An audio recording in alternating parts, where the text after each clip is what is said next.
नमस्ते। आज के इस एक्सप्लेनर में हम एक बेहद ही संवेदनशील और गंभीर विषय पर बात करने जा रहे हैं।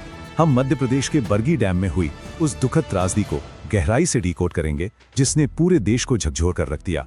हम यहाँ किसी पर उंगली उठाने या पक्ष लेने नहीं बैठे हैं, बल्कि हमारा मकसद बिल्कुल निष्पक्ष होकर उन व्यवस्थागत खामियों, घटनाक्रमों और मानवीय भूलों का सटीक विश्लेषण करना है जिनकी वजह से यह हादसा हुआ। तो चलिए सीधे आज के इस विश्लेषण की शुरुआत करते हैं। आज हम इस पूरी घटना को 5 हिस्सों में समझेंगे। सबसे पहले बरगी डैम त्रासदी का एक परिचय, फिर उस शाम का पूरा घटनाक्रम। इसके बाद हम देखेंगे कि कैसे अहम चेतावनियों को नजरअंदाज किया गया।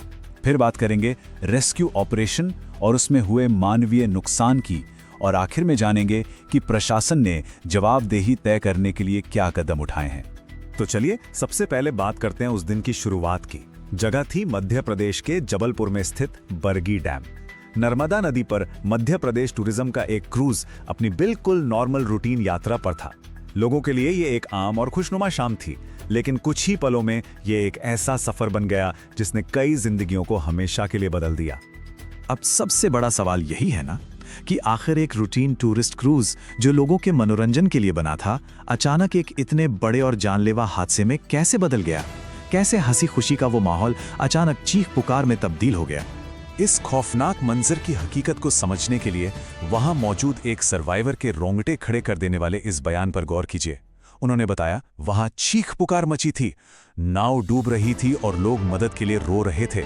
मैं अपने पास से तैरते हुए शवों को देख पा रहा था। यह बयान सुनकर ही अंदाजा लग जाता है कि जब मौसम ने अचानक करवट ली तो वहां मौजूद लोगों ने किस खौफ और बेबसी का सामना किया होगा। अब इस पूरी घटना की टाइमलाइन को थोड़ा बारीकी से समझते हैं, क्योंकि यहीं से हमें पता चलता है कि आपदा के वक्त और उसके ठीक बाद चीजें कैसे आगे बढ़ीं और रेस्क्यू में कितनी भयंकर देरी हुई। जरा इन टाइम स्टैम्प्स को देखिए। शाम ठीक 6 बजे तेज आंधी के कारण क्रूज पलटता है। 15 मिनट बाद यानी 6:15 पर प्रशासन को इसका अलर्ट मिल जाता है। लेकिन जरा सोचिए, 6:40 पर जो पहला रेस्क्यू व्हीकल मौके के लिए निकलता है वो स्टार्ट ही नहीं हो पाता। फाइनली दूसरी टीम शाम 7 बजे रवाना होती है। मतलब आपदा के सबसे क्रूशियल गोल्डन आवर में एक पूरा घंटा सिर्फ सिस्टम की सुस्ती और लेट लतीफी में बर्बाद हो गया। और आपको बता दूं, ये मामला सिर्फ रेस्क्यू में हुई देरी का नहीं था। ये चेतावनियों की घोर अनदेखी और एक बहुत बड़े सिस्टम फेलियर का क्लासिक केस है। आइए देखते हैं कैसे। सबसे हैरान करने वाली बात तो इन आंकड़ों में छिपी है। वाटर स्पोर्ट्स या बोटिंग के लिए हवा की जो स्पीड लिमिट तय है वो 25 से 30 किलोमीटर प्रति घंटा होती है, राइट? लेकिन उस दिन मौसम विभाग का बाकायदा ऑरेंज अलर्ट था और हवा की स्पीड 74 किलोमीटर प्रति घंटे तक पहुंच गई थी। इसके बावजूद 2006 के बने इस पुराने क्रूज को इतने खतरनाक मौसम में पानी में उतार दिया गया।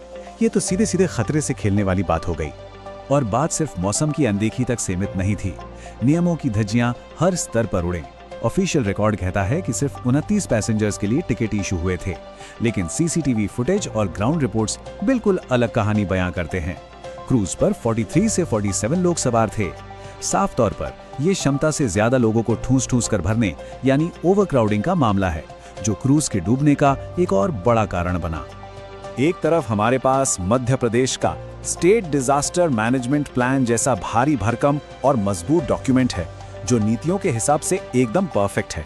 लेकिन जब हम ग्राउंड रियलिटी देखते हैं तो ऐसा लगता है जैसे इन सेफ्टी रूल्स को किसी ने कभी पढ़ा ही नहीं था। कागजों पर बनी शानदार योजनाओं और जमीनी हकीकत के बीच एक बहुत बड़ी और खतरनाक खाई थी।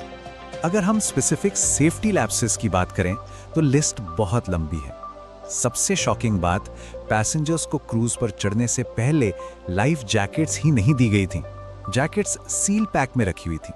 जरा इमेजिन कीजिए, जब नाव डूब रही थी तब लोगों को अपनी जान बचाने के लिए वो पैकेट्स खुद फाड़ने पड़े।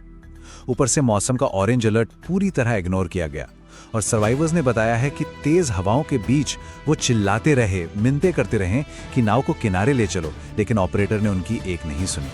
इन सारी भयानक चूकों का जो नतीजा निकला वो बहुत ही खौफनाक और दिल दहला देने वाला था। चलिए देखते हैं इस त्रासदी ने कितनी जिंदगियां लीं और रेस्क्यू का क्या नतीजा रहा। इस दर्दनाक हादसे में 13 लोगों ने अपनी जान गंवा दी, और सबसे दुखद बात यह है कि इन 13 लोगों में कई महिलाएं और मासूम बच्चे शामिल थे। सोनी परिवार, सैयद परिवार, नकवी परिवार, इन्होंने उस मनहूस शाम को अपना वो सब कुछ खो दिया जिसकी भरपाई कभी कोई नहीं कर सकता। इस पूरे घटनाक्रम में एक कहानी इतनी मार्मिक है कि किसी को भी अंदर तक झकझोर दे। दिल्ली की रहने वाली मरीना मैसी, जब रेस्क्यू टीम ने उनका शव बाहर निकाला तो उन्होंने एक लाइफ जैकेट पहन रखी थी, लेकिन उन्होंने अपने 4 साल के छोटे से बेटे को मजबूती से अपने सीने से लगा रखा था। एक माँ आखिरी सांस तक खुद से ज्यादा अपने बच्चे को बचाने की जद्दोजहद करती रही। कुल 47 यात्रियों का अगर हम हिसाब देखें तो 13 की मौत हो गई, 5 लोग लापता रहे और 29 लोगों की जान बचा ली गई। और बताइए 29 लोग कैसे बचे? 35 स्थानीय मजदूरों की बदौलत। इन मजदूरों ने बिना किसी फॉर्मल रेस्क्यू ट्रेनिंग के अपनी जान दांव पर लगाकर पानी में छलांग लगा दी और कई डूबते लोगों को बाहर निकाल लिया। सही मायने में देखा जाए तो उस दिन के असली हीरो वही मजदूर थे। अब इतना सब होने के बाद यह सवाल उठना लाजमी है कि इस भारी तबाही के बाद सरकार और प्रशासन की नींद टूटी या नहीं, और आखिर जिम्मेदारी तय करने के लिए क्या एक्शन लिए गए। प्रशासनिक स्तर पर कुछ सख्त कदम जरूर उठाए गए हैं।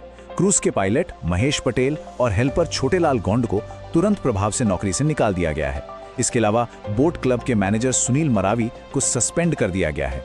मुख्यमंत्री ने पूरे राज्य में वाटर स्पोर्ट्स पर तब तक के लिए रोक लगा दी है जब तक कि हर जगह का प्रॉपर सेफ्टी ऑडिट नहीं हो जाता, और इस पूरी घटना की जड़ तक जाने के लिए एक हाई लेवल जांच कमेटी भी बना दी गई है। मुआवजे की बात करें तो मध्य प्रदेश के मुख्यमंत्री ने मृतकों के परिवारों को 4-4 लाख रुपए की आर्थिक सहायता देने की घोषणा की है।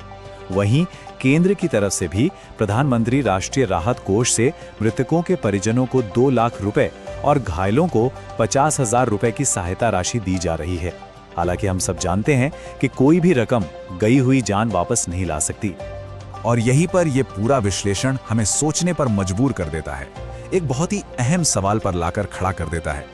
हमारे पास शानदार नीतियां हैं, मोटे मोटे रूल बुक्स और प्लान्स हैं, लेकिन क्या सिर्फ कागजों पर नीतियां होना काफी है अगर उनका ग्राउंड लेवल पर सख्ती से पालन ही ना हो? इस सवाल पर आप भी जरूर विचार कीजिएगा। इस एक्सप्लेनर में हमारे साथ जुड़ने के लिए आपका बहुत बहुत शुक्रिया। उम्मीद है इससे आपको इस पूरे हादसे के हर पहलू को समझने में मदद मिली होगी।